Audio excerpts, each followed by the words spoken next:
Hello, and welcome to Sutro Sidetalk, episode 136. I'm your host, Kamran Shushtar, and with me is... James Seelig.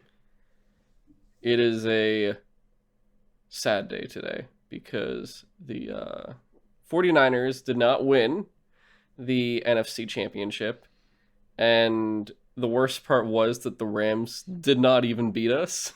We just were not playing good. Oh, I was like, wait, I don't understand. Uh, Enlighten me.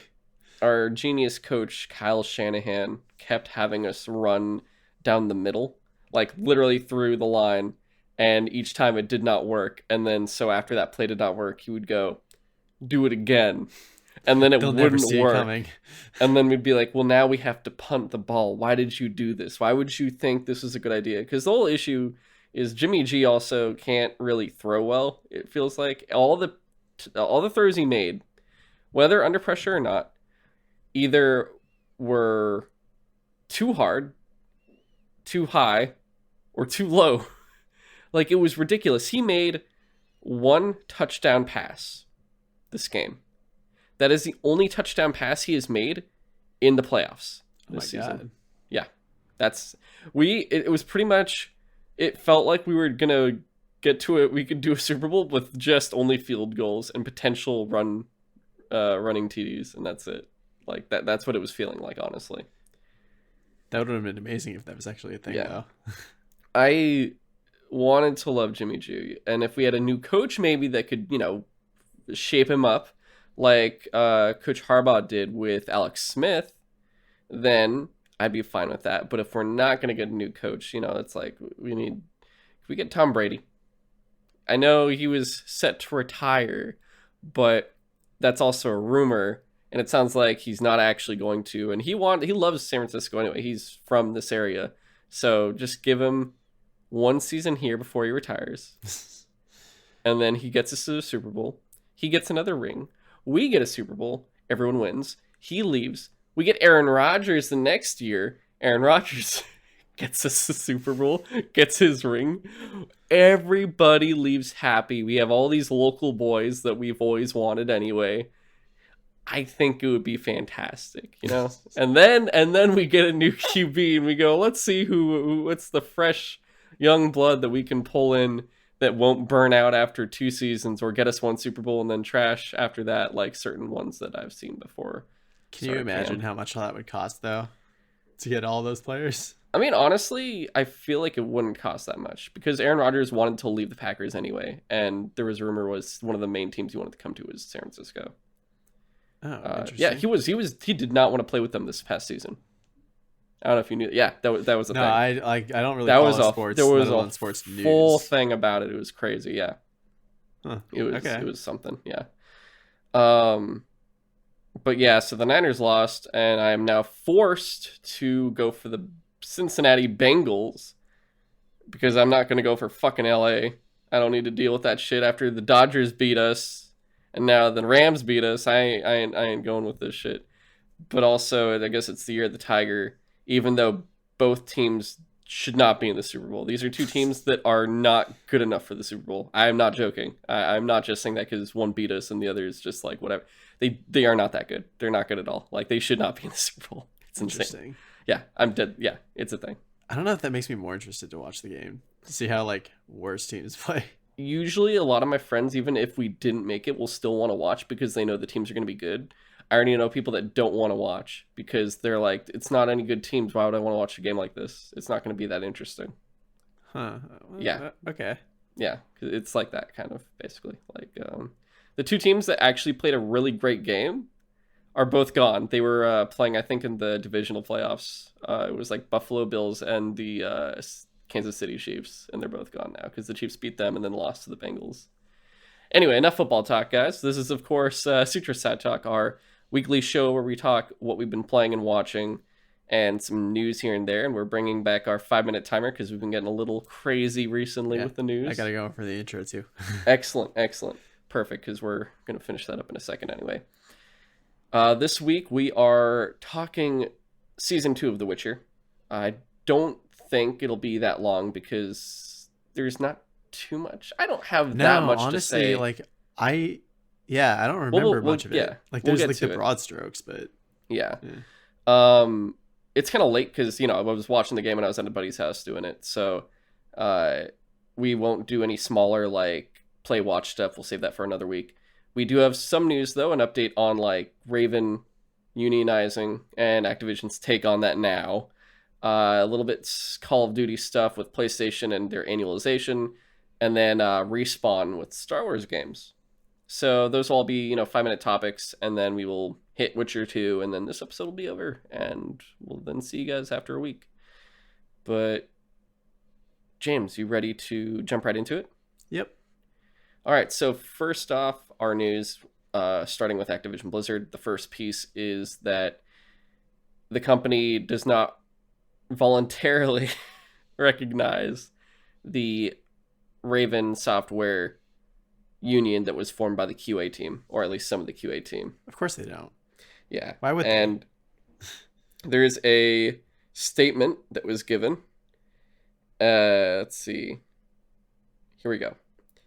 And at Activision Blizzard, we deeply respect the rights of all employees to make their own decisions about whether or not to join a union. We carefully reviewed and considered the CWA initial request last week and tried to find a mutually acceptable solution with the CWA that would have led to an expedited election process. Unfortunately, the parties could not reach an agreement. We expect that the union will be moving forward with the filing of a petition to the NLRB for an election. If filed, the company will respond formally to that petition promptly. The most important thing to the company is that each eligible employee has the opportunity to have their voice heard and their individual vote counted. And we think all employees at Raven should have a say in this decision. Across the company, we believe that a direct relationship between managers and team members allows us to quickly respond and deliver the strongest results and opportunities for employees. As a result of these direct relationships, we've made a number of changes over the past couple of years, including raising minimum wage compensation for Raven QA employees by 41%, extending paid time off, expanding access to medical benefits for employees and their significant others, and transitioning more than 60% of temporary Raven QA staff into full-time employees. We look forward to continuing a direct dialogue with our team and working together to make our workplace better. What that means is, fuck the union. We're not going to work with that. Yeah, I mean, I know Microsoft just bought Activision Blizzard, but like they're not going to have control over them for oh god, I keep forgetting the name of the CEO of Xbox Gaming. Phil Spencer? That's the one, Phil Spencer. I kept wanting to say Mark for some reason, and I'm like, that's not right. Mark.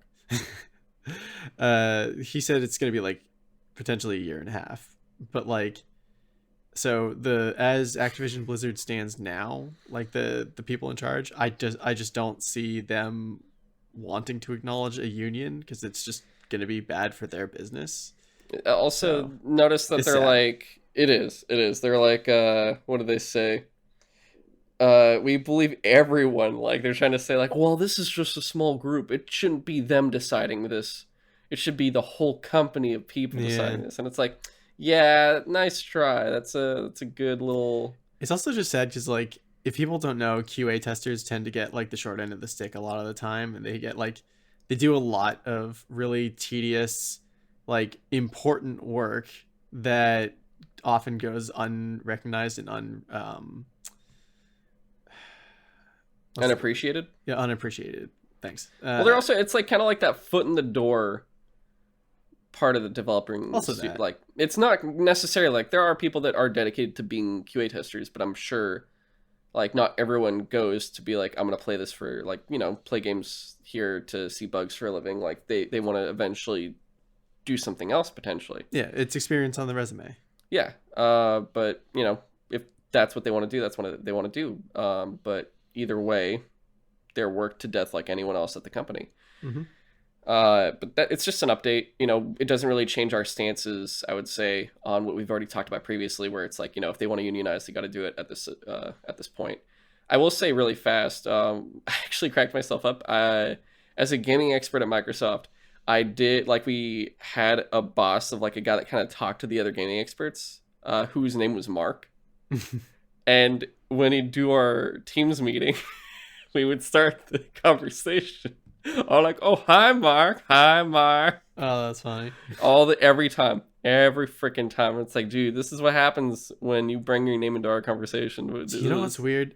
I have like two people that I work with on my team named Mark, and that never popped into my head until now. I can't. I feel bad about that. Damn, yeah, and that's as deep into work I'll ever probably get. But I was just like, okay, that's fine. That shouldn't bring anything bad. And I won't say his last name or anything. But it was just, I thought that was funny. Uh, yeah. So that's that. Like I said, nothing changed on that, at least for what we think about that. But moving to, I guess, more of the games themselves. Call of Duty. A couple things. One was it looks like Schreier brought another point that Call of Duty wants to, of course, stay on PlayStation. Like, or I guess the devs want to keep Call of Duty on PlayStation for at least 3 more years. According to Schreier, it includes Call of Duty 2022, 2023, and Warzone 2, also planned for 2023. Which, if there's a Warzone 2, Wait, yeah, what? well, think about it. That would mean updated engine, updated like for completely next gen potentially. That's where true. if it's 2023, they could probably be like, yeah, no PS4, no Xbox One. This is only next gen consoles, which means it has a lot more power to it. Besides also being on PC. What's interesting about that too is if they did that, wouldn't that mean then there's an even potential longer chance of Call of Duty coming to PlayStation? Because then Warzone 2 has all those Call of Duties integrated into it, and it would be a while until they get a Warzone 3, potentially. True. So, just saying, that kind of makes the lifespan go longer.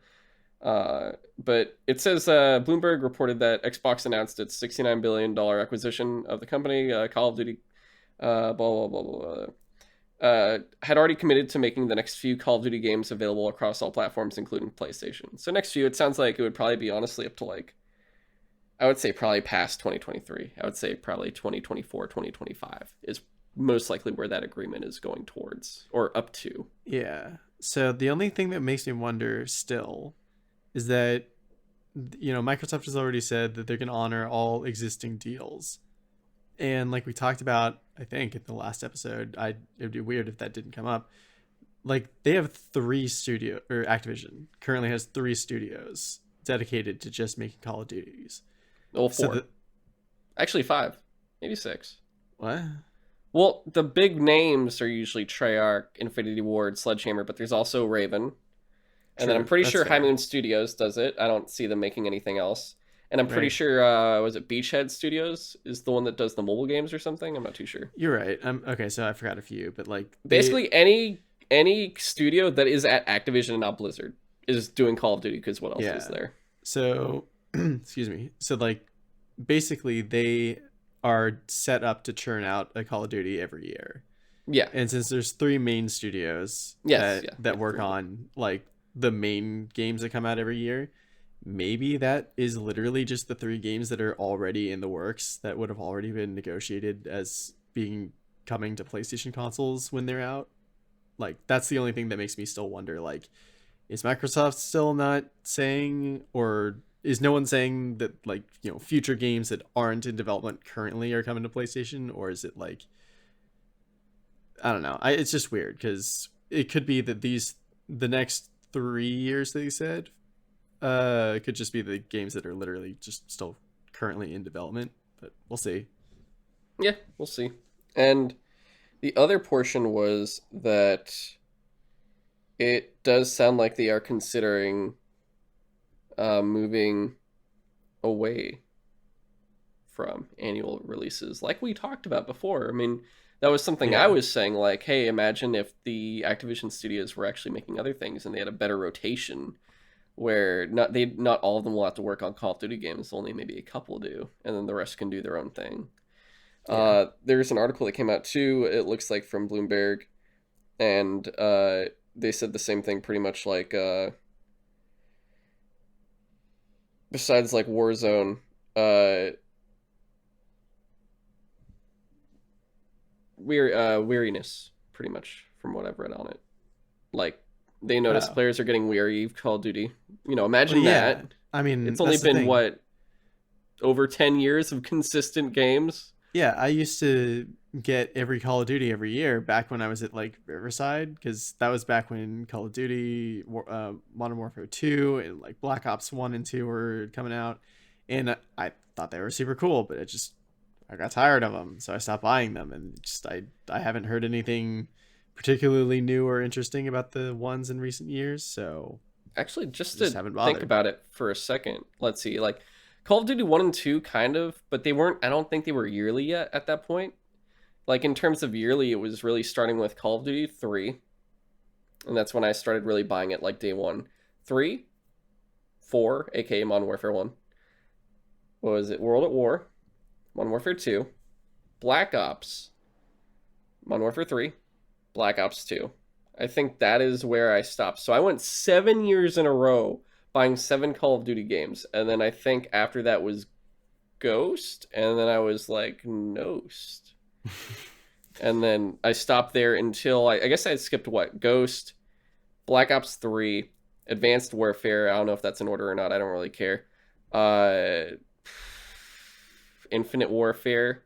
I got Black Ops 4 for a second and then didn't want it. I barely played it, so I'd say I skipped that. I didn't really come back until 2019 with Modern Warfare 1, or the 2019 Modern Warfare. Right. But I didn't buy Vanguard. Like, I only bought that. I sold Black Ops 4. I bought Modern Warfare 1, 2019. I keep doing that. And Black Ops Cold War. That's right. It's not numbered. So, yeah, I'm tired. Yeah. Also, allegations that we stop playing games from them. That too. Yeah, that also. That also does it. That also does it, yeah. And I still won't until Microsoft owns them and fixes their shit. Yeah, probably. I mean, Yeah, I've gone this long without playing Overwatch that I can wait another year. yeah.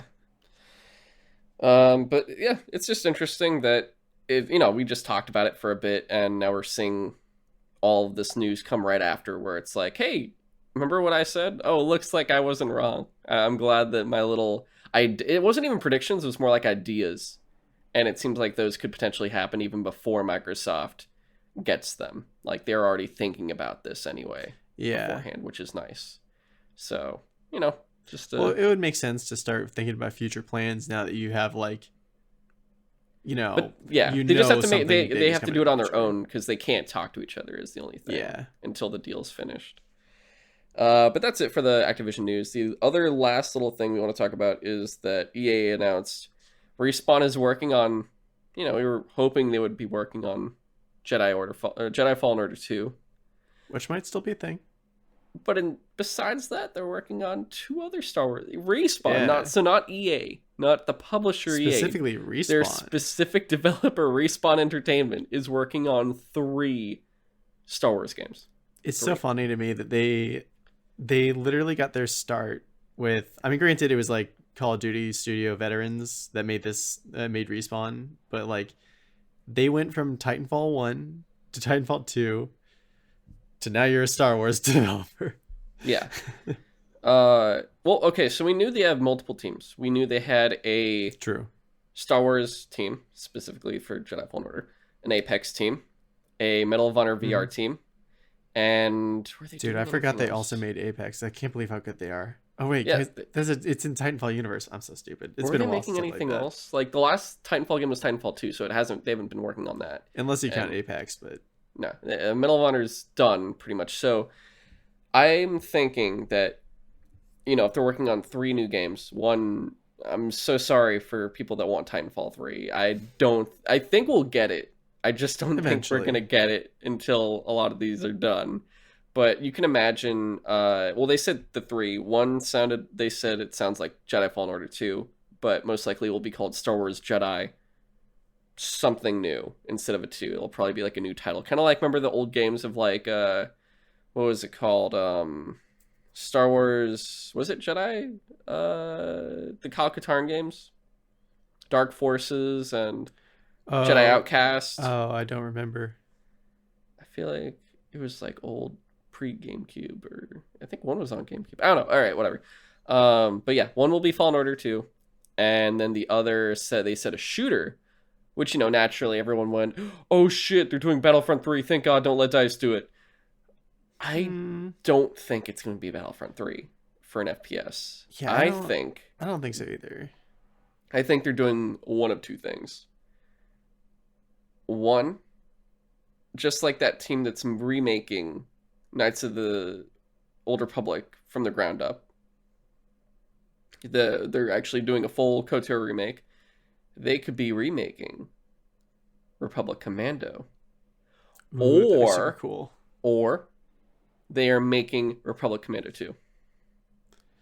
And they're like, we're not going to do a remake. We're just going to make a sequel that was supposed to be made.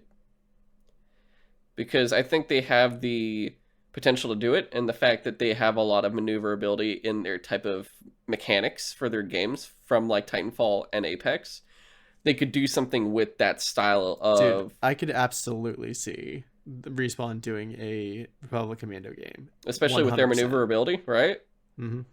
It seems very likely. I think it's honestly going to be a Republic Commando game, whether it's a remake or a sequel.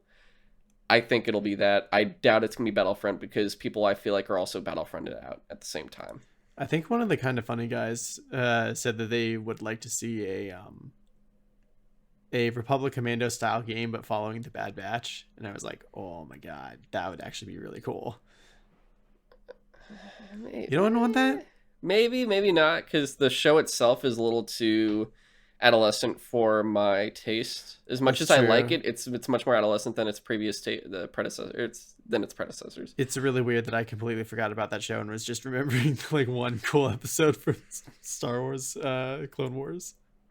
The other thing is a strategy game, and I don't know if I heard this correctly, but I heard they got a bunch of XCOM guys, and it made me think, are we getting a Star Wars style XCOM game potentially? Which, you know, that's usually what like the strategy games are, I guess. Yeah, it could be like a style of strategy RTS, or like a strategy game like Civilization or something.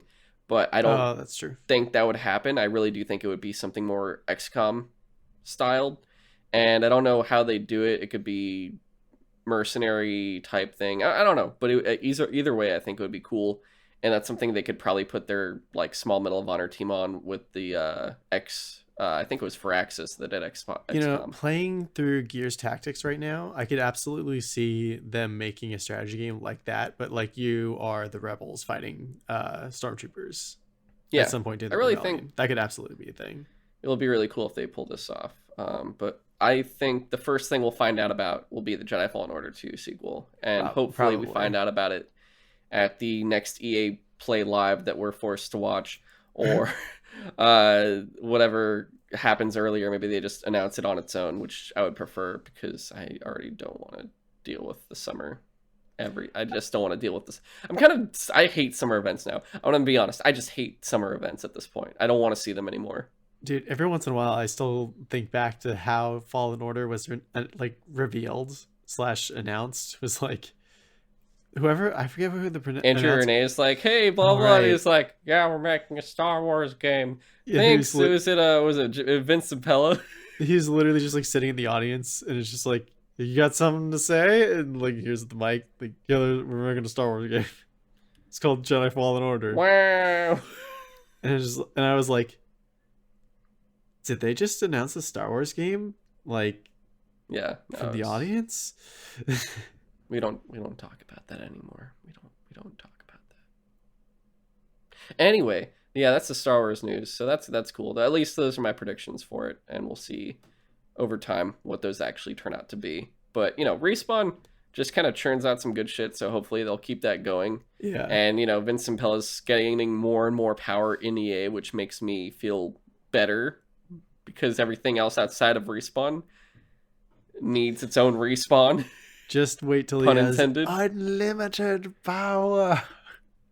Exactly. Dude, honestly, if Vince Zampella eventually becomes the CEO of EA, I would laugh so hard. I'd be like, excellent. But yeah, that's it for the news. You ready to talk The Witcher Season 2 on Netflix? Yeah. I might have to look up the episode list because it's been I a mean, we don't even while. have to talk about episode by episode. Honestly, No, I I don't just wanted even. to remind me of like what happened. We have It's like I all right. remember like the broad strokes, like where Siri ends up by the end, and like Well, we have the witch house, which is a house of a witch. That's the witch is the house, and then yeah, I it wasn't turns sure out if they is were doing a some. Baba Yaga thing or She was something. like a super being. It's also like She it's a eats thing people's where suffering. it's funny because I'm still I don't know how to feel about the series just yet because I've heard some people that are Witcher fans are disappointed. I've Hmm. heard other people just love it, and they also just you throw something in their face, they'll probably love it either way. I think so far where Um, I land is like I enjoy watching it. I just haven't enjoyed it as much as I liked playing The Witcher 3. But I don't know. yes, no, Witcher 3 is much better than the show. That's without a doubt. Honestly, I feel that Witcher 3 is more. There's a lot more. It's a lot deeper. The game That's is the a thing. lot deeper than the show is for sure. And I'm only coming from the perspective as specifically, oh, I'm a Witcher fan. Oh, what kind? I literally just played the third game and I watched this next Netflix show. So I'm very shallow as a Witcher fan in terms of knowledge and in terms of perspective. So like that's actually the next big series I do want to read is the Witcher books. And I once I read random one shots I got at home, like I'm pretty much going to be diving completely into that series and I'm going to go crazy with it. I'm really excited, honestly, to do it. But there's some things I already know about from the books because I just wanted to know, especially since the games are sequels to the books, and the third game is basically the end of that entire franchise history, like that entire story. It Hmm. ends with three, and with that, I'm like, oh, okay, well now I want to know, like, oh, well, who was Regis and Stregobold and fucking Vilgefortz and stuff. And I learned all about them. Like I learned a bit about them. I didn't look too much into it because I also didn't want to kind of ruin, I guess, the show a little bit for myself, or without reading the books instead of just kind of like wikiing it. I don't want to do that specifically. But like I learned some things where I'm like, oh, this dude is gonna do this. Oh shit, and he just is like this right now. That's crazy, and I'm very curious to see exactly how this unfolds because they have it all lined up for. They're hoping for like 8 seasons or something. I forget how many seasons they said they wanted to do, but enough where they could potentially tackle all the books more or less. I guess like from what I heard, like the crazy stuff hasn't even happened yet. Like Reed just literally dealt with a lady in a house that didn't really matter. They couldn't even kill her, and they just sent her to another realm. And you're like, okay, Yeah, that was weird. Like, I don't know. It seemed like they were setting her up to be like this massive, important, dangerous villain, and she just kind of wanted to go home. did it feel like it was? It just felt kind of the weekend of the season was her and the elves and Fringilla. Yeah, that was definitely much more impactful. Like, literally, the scene. Like, we're definitely getting into spoilers. Yeah. Yeah, Yeah, so like the scene where after the elf child is like murdered, which that already was like, holy shit, they actually murdered a baby. Uh, and then like afterward, when the elf lady got her revenge by like literally just murdering all the children in at least this one like city or street, and like just the way they did it of her like waving her hands and like immediately all the children's like screams like just stopped for a and second, then and then like a second later screams of all the parents. all the parents just going like my baby, and I was like holy fuck, that's dark. Yep. And so like yeah, that I was way more invested in than whatever was happening with Ciri and Yennefer and Geralt.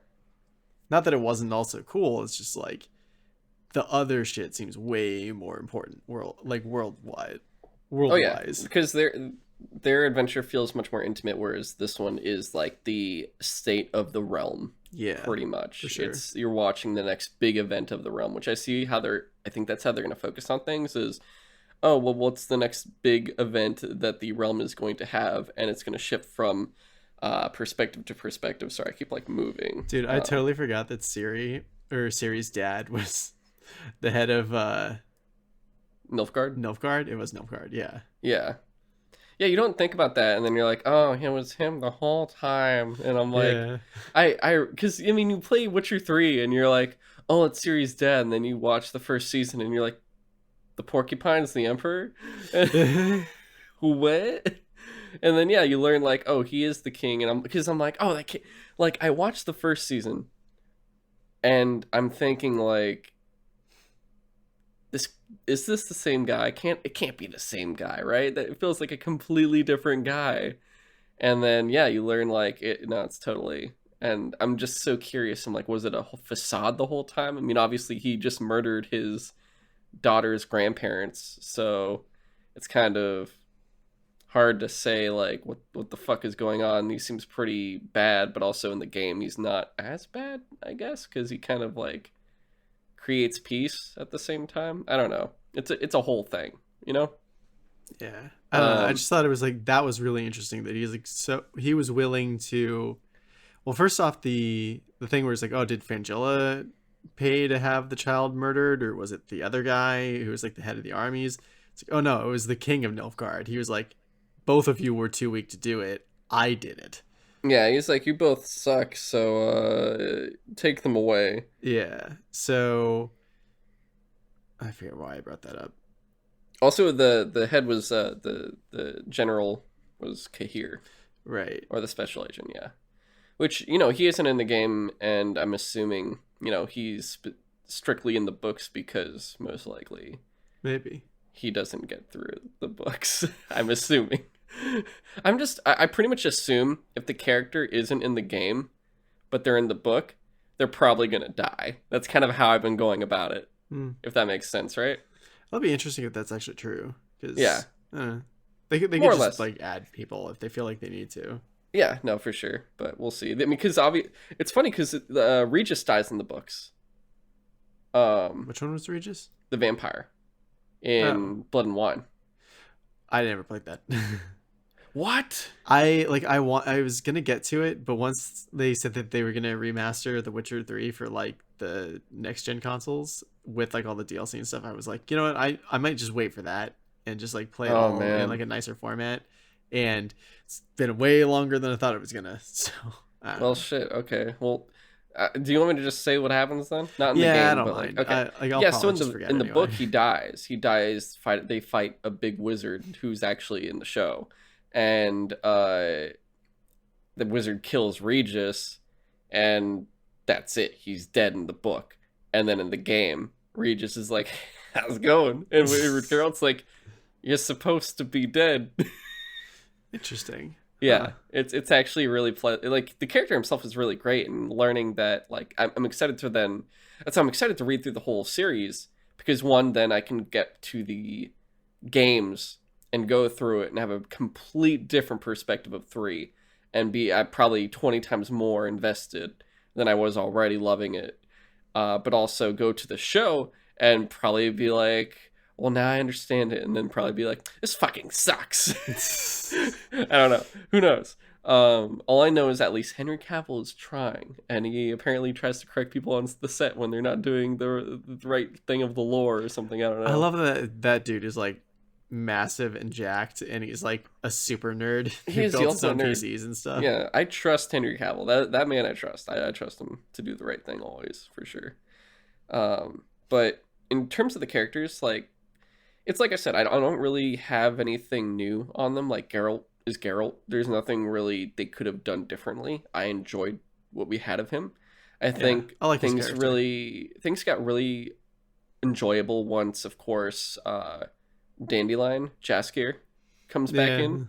He is probably my favorite character because he brings full emotion. He brings like more of a spectrum to the chart there, you know? He brings in, of course, one thing you gotta love is now I expect every season, you're like, yo, he's gonna hit us up with some new tunes, and they're gonna be on Spotify later, and I can actually listen to them, because Toss a Coin to Your Witcher is actually one of the best things. And this time we get like 2 actually pretty good ones, which I was very happy about. I think one was like Burn Witcher Burn, and I forget what the other one was called, but, you know, it's enjoyable seeing him, and, you know, you see his relationship with Yen kind of flourish. Not like, you know, like friendship basically. Like he's like, you're not actually the worst, even though he's like, you're still kind of the worst, and I'll risk my life for you, but I still, Well, you kind I of love suck that still. like he finds out that she's doesn't have magic anymore, and he's like, oh, so she's not like super dangerous. I can get close to her, maybe, or maybe not be so terrified around her. Yeah, that was hella funny. I do love their kind of back and forth of one saving the other. Like they keep going back and forth on that. Um, and I won't lie, it was enjoyable when because you see the whole time with the end, uh, her kind of unraveling, I guess you could say, Yeah, like she in did not this, take losing her magic well at all. and then eventually, she kind of forsakens everything. But also, you kind of see how fucked up the other kingdoms are and how much her own court is because they're like, you fucked up with the fire, but also Yeah, we told you to use the fire and you saved us, but we don't trust you. And it was, I don't know, it was all this extra crazy shit. And then I always I can't forget believe she actually escaped. That was so insane. she, yeah. Like And from it's her like trial or whatever. you see like the change in, I guess, the court order with like Tisea and Vilgefortz take over. You know which ones those were, right? Tisea was like the mage that for pretty much always listened to. The I'd other probably woman. recognize the face if I saw her. Yeah, she was like the one that was like, "Hey, you need to join us. Hey, are you okay?" Blah blah Oh blah. yeah, that one. Yeah, and then Vilgefortz was the long-haired wizard guy, the one that kept in the first season, kept producing magic swords over and over, trying to Right. fight Kahir until he got his ass kicked. Yeah. They were interesting, and you could also see kind of, at least from what I've heard about Vilgefortz in the books, uh, I'm like, okay, he didn't sound like that in the first season. I'm like, are you sure that's the same guy? This guy seems okay. And then the second season comes, and he kind of sounds like an asshole, and I'm like, okay, maybe there we go. I think we're getting the book guy now, finally. All right, because at least it's weird because you see Struggle. He's that guy that remember in the first season Renfrey tried to kill him and Geralt kills her. That's like Geralt's first love before Yennefer. It was like the very first episode No. where he gets the name like the Butcher of Blaviken. She's like that princess that was cursed and she's like, I want to kill this wizard, and Geralt's like, Oh, you can't do vaguely. that. Yeah, that was Struggle that whole time. Like he was the one that was kind of like manipulating Geralt, and it turned out he was a piece of shit. And he's been the one for the most part in charge of uh, the order of magic folk, people, wizard things. And I always forget what their order is called, but he seemed like the biggest asshole in the order.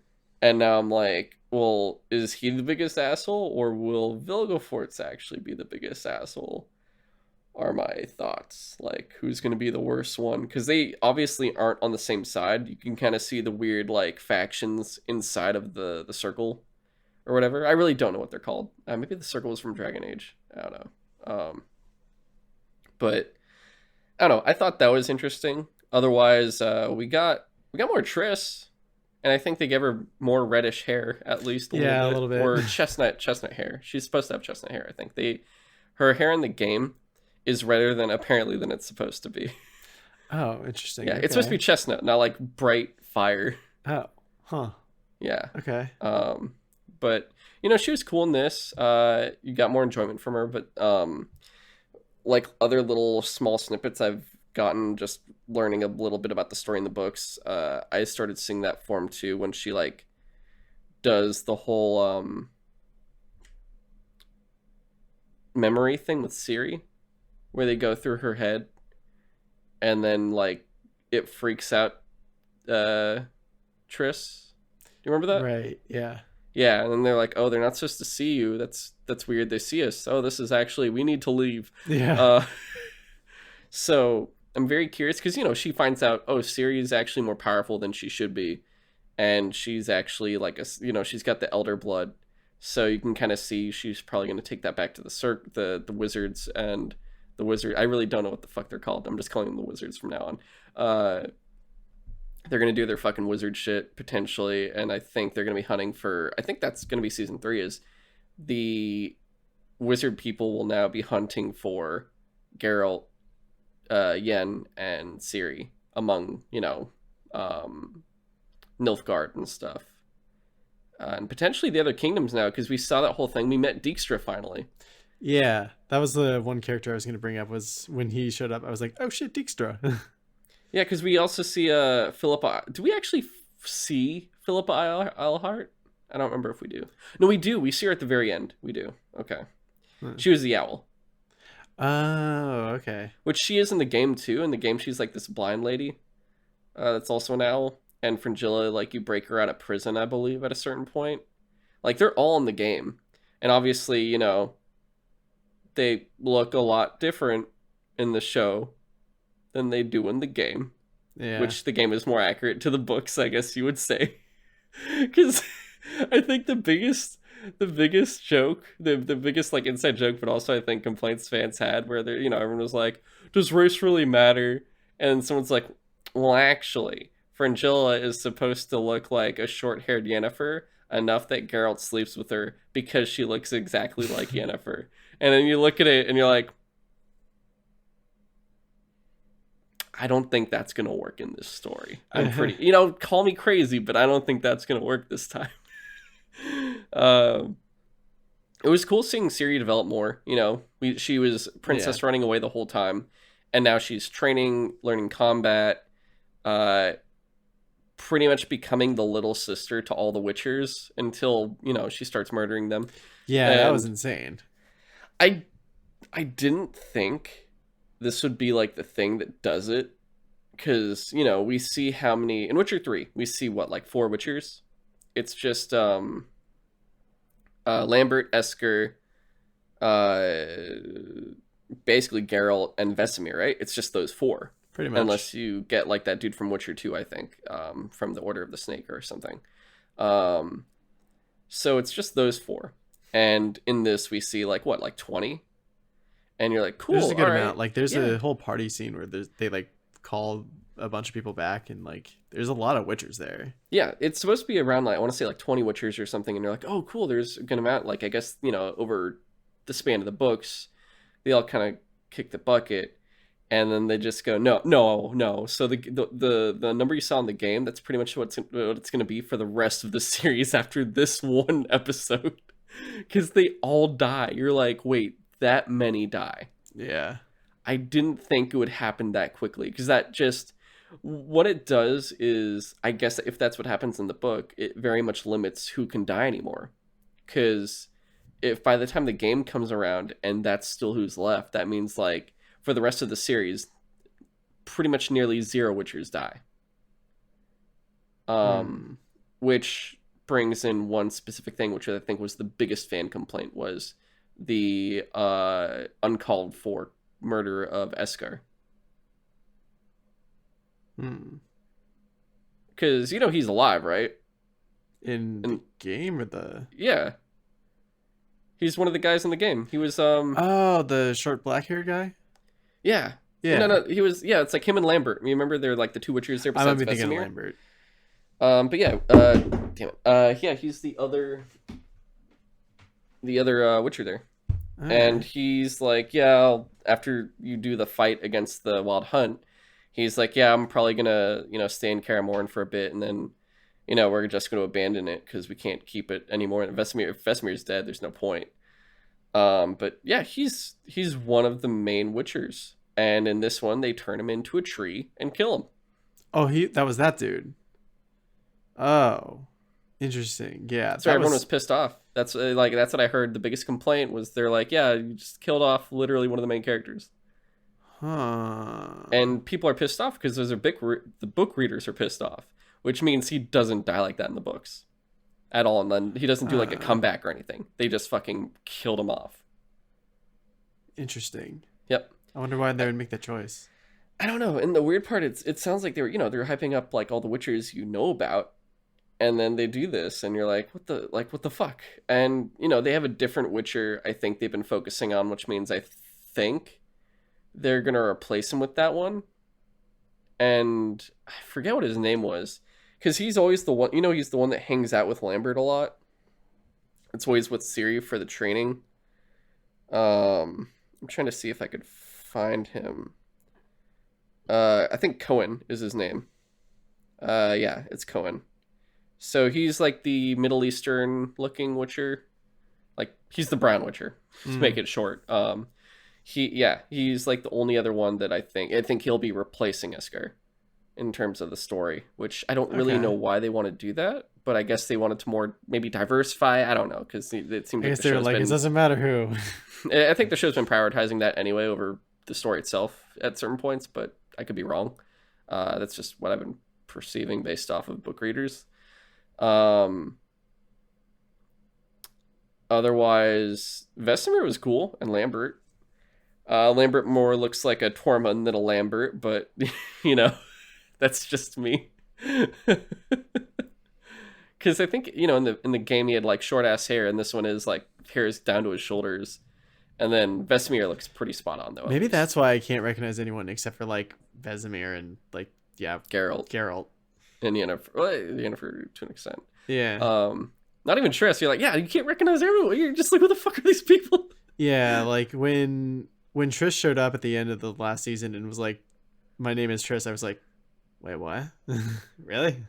Are we doing this? I guess fucking doing this. All right, fine, whatever." I mean, it's like, again, it's like Triss could look however she wants. It doesn't really matter, or however they want her to look. It doesn't matter. But I was just like, because I had just played the game, like that was just the mental image I had of her. Yeah. So I was like, it was so different from my mental image of her that I was just like, oh, I never would have guessed that. I guess that was who this character is playing, or actress is playing.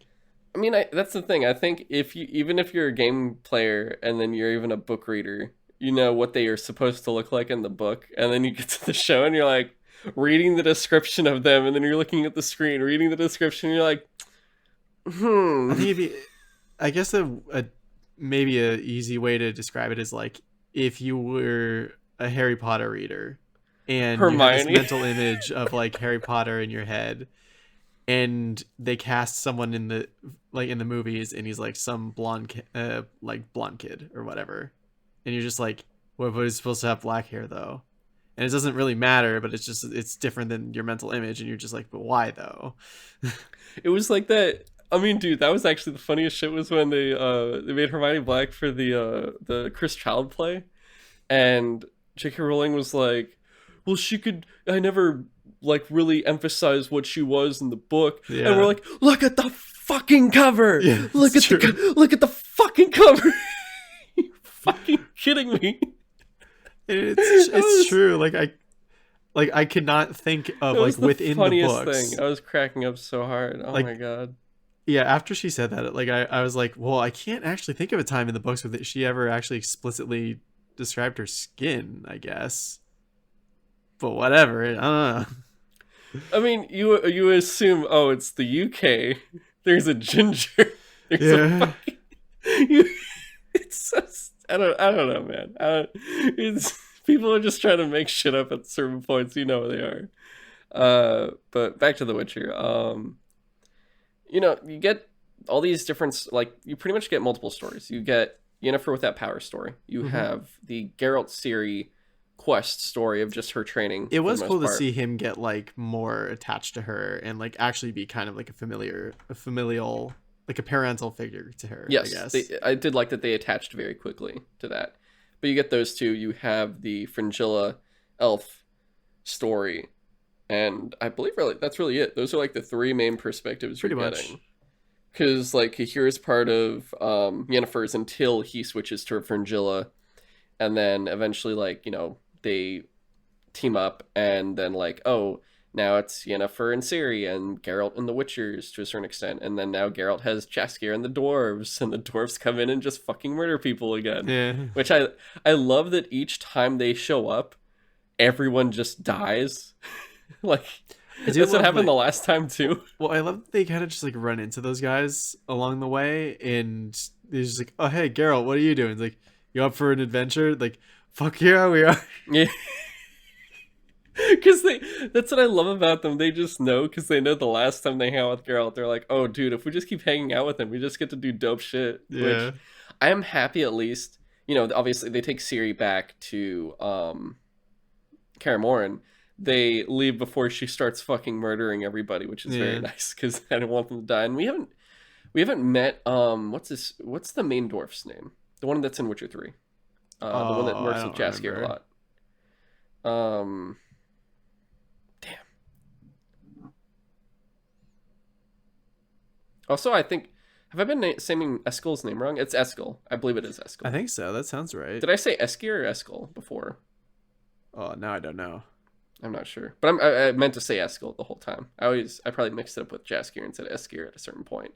If I did, I am sorry. If you look back in the further video, also sorry if you heard that loud phone fall at a certain point. But yeah, I don't know. I think like I do apologize at a certain point. Like we watched this in less than a month ago, I want to say, or about a month ago. Yeah. It was in December. We watched it, and I pretty much I personally binged it pretty fast. Like I knocked it out in like 2 or 3 days tops. And we wanted to talk about it earlier. We just had so many other topics to cover. We had like multiple movies. We had a new Halo game coming out to talk about. So there was a lot to really tackle there. So unfortunately, like, more details were potentially left out. But also I think like I want to be honest, like I tried to think about it. I was like, well, I think I remember pretty much all of it, but I didn't feel as enamored with this one as I was with the first season. Yeah. Which is ironic also because the first season like really fucks with your head with the time changes all the time, where you're like, oh well, this is before this time occurs, this is after, like this is before Siri's born, this is when Siri's born, this is when Siri's an adult, and blah blah blah, and you're just trying to keep up with it all, and you're like, oh, this is from the short stories, this isn't even from like a main Witcher book, this is just like the short story stuff. Interesting. That's why it's all scattered. I'm pretty sure. I could be wrong once again. Whereas the second season, covers, I forget which book, but it's much more solid and straightforward. You're not kind of going back and forth, and they're supposed to do that from the seasons from here on out. For season 3, I have higher hopes because I think, I really do think this season did cause some backlash, specifically for like the Eskel murder over anything else. That was the only thing I felt uncomfortable about, just because I'm like, well, I thought this was supposed to, like the way Henry Cavill keeps talking about this is, we're gonna try to stay true to the books, and they killed off one of its main characters within an episode of introducing him. It felt like, Yeah. That is weird. yeah, he wasn't even there, and then you're supposed to care about his flashbacks when they do that the next episode. Like, maybe it would have if we had him for more than an episode, like I don't think that was well done personally. And I do feel mixed about this season, just because I don't know if the Wild Hunt is supposed to, one, I don't know if the Wild Hunt is supposed to come in this early, and I know everyone wants the Wild Hunt over anything else, probably because of how big they are, but at least from what I've heard of the books, there's other villains that are supposed to take front and center over anything else, and because they're going to be the ones that literally cause the characters to go on quests and travel and do adventure shit, make new friends, lose friends, etc., etc. And that's honestly what I'm really excited for. But like I said, I don't know until I really read the books and figure out how this is supposed to be. And it's like one of those things too where I feel weird, a lot of things that can become books, games, or become shows, games, or movies, they start off as books, and the majority of the time we probably haven't read them. And I guess I feel maybe it's a double standard where I'm kind of judging this one because I want to read the books and rejudge it again after, whereas other ones I probably never will read the books, and I just judge it as a film itself or show itself, which I guess, people can judge it however they want to, from whatever perspective they want to, but I guess that's the one I want to do it from, if that makes sense. Yeah. All right. Did you have anything else to say about the episode, the season? Pretty much. No, I think don't I really feel have like much. I feel like I land like pretty close to your impression. Is just like I liked this season, but I didn't like it quite as much as the first one. And yeah, it's really weird that like maybe because I just maybe I wasn't paying as close attention as I should have been, so I didn't recognize that that was like Eskel from the game that was like the tree man. Like, so when that happened, I was like, "Whoa, that was crazy! I can't believe some Which dude turned into a tree." were they called lichens? Was it Um. lichens? I think was that the monster? Oh no, Which is funny because then you find the original one, not a and then there's just a lesson. Leshen. Yeah, it was a Leshy. It was a Leshy, maybe. Oh. Yeah, because the Bruxa was the vampire chick. Hmm. Because I So remember there's a Bruxa in Blood and Wine. That's why I remember it. I was like, hmm. oh, it's a fucking Bruxa. So yeah, I mean like Yeah. it also just feels like this season more than the first one. I don't know. The first one was a lot of setting up shit for later, but like this season definitely felt like setting up for next season because like Yes. they introduced the Wild Hunt, but like you don't get much of them for very long. And yeah, by the end of it, Yennefer has her powers back. Uh, they've kind of patched things up with like between Geralt and Yennefer for now. Like all the characters are in the places that we've basically saw them in the games, it seems. Uh, and they even set up like Ciri's dad is the king of Guardian Nilfgaard. Emperor, yeah. Yeah. So yeah, I'm more excited to be like to see what season 3 is gonna be when it happens. I'm curious, like, I mean, I like, more or less I did like Fringilla's storyline. It was interesting. Um, she was cool. I expect we'll see more of her potentially, or actually less of her. I guess we'll see less of her in Kahir unless they give them a specific quest after whatever the fuck's gonna happen to them Yeah. in dungeon, whatever. Um, I guess we'll potentially get a elf war on the north. We'll see if that is like a big Yeah. thing. Because also the elves are going to be going for her now. The elves are going to be going for Ciri. True. That's another thing I almost forgot Hmm. because they got that one dude. I forgot Jennifer's other lover. Um, I forgot what his name was, but yeah, the elves will. Everyone's going after Ciri. I'm wondering if Jaskier will be with them upon the start of the third season, or is he going to disappear and then they'll find him again? He'll be like, "Oh, check it out! I made these new songs, guys." I feel like it's probably gonna be something like that. I don't know. One of my Potentially. favorite moments in this season was when like he and Geralt met up again, and he's just like, "I'm sorry, but like the last time you left me, you left me on a mountain to die." And then he's like, "Oh, fuck it," and goes in and hugs him. Yeah. Which was honestly, that was probably the best part of the season. I realized like actually those two have, even though Geralt doesn't have much chemistry in general, I think those two have the best chemistry out of any character. Yeah. Like dynamic. They're the most entertaining. I would prefer if he does stay with them pretty much the entire season because I think that would just be fun. And also, I don't think we've even seen Jaskier and Ciri have a conversation yet, so that would also be interesting. Because then Jaskier will be like, "Oh, you didn't know this about Geralt," and then say some dumb shit. That's true. They haven't been Yeah. together. Oh, huh. I mean, they were at a certain point, but that was when she like rode off alone, and then the after being betrayed by Yennefer, and then the witch house Mm, lady took over right. her body. Yeah, so yeah. But all right, guys, that has been the episode. Sorry again if it felt very all over the place, but I don't know. I feel like if it was anything like Hawkeye, at least in terms of just like easy to just run through, or I can guarantee you we're probably gonna have an easier time talking about Boba Fett, like a Yeah. 20 times easier time to talk about that, by far. I find And it super. Peacemaker too, except that'll Oh probably be on yeah. Cut of Steel. I just find it so funny that this last episode of Boba Fett was just an episode of The Mandalorian. I think that was so good, so good. I literally Um, paused the episode at one point to be like, did I somehow click on The Mandalorian? Did they like actually just add a Mandalorian special? some crack. Is Boba Fett supposed to be 6 or 8 episodes? Oh, I don't know. Because if it's like, I hope there's more. I hope it's not just like one more episode and then that's it. Because that'd be like, damn, that's weird. But all right. Yeah, we'll talk. Well, next week, because I think this was the last main thing we've both already done that we wanted to talk about. I do still have to get through Ted Lasso, and James has like three things that I'm Yeah. waiting on him for. And then there's smaller things we'll talk about next time for sure.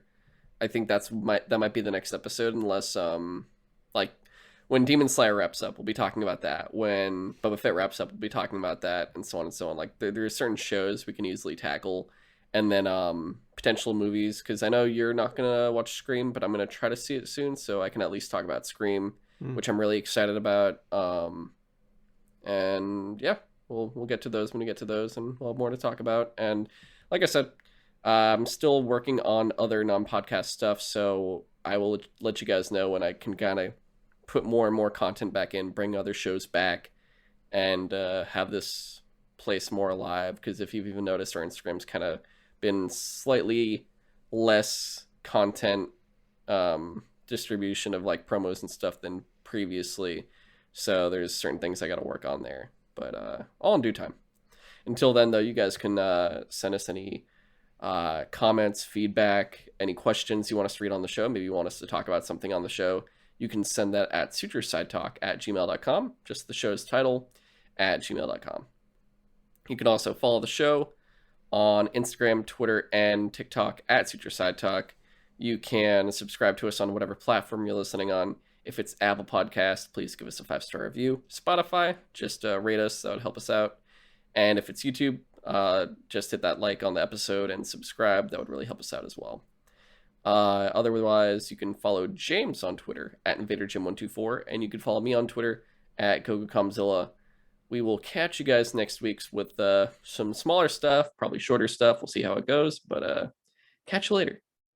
Thanks for listening.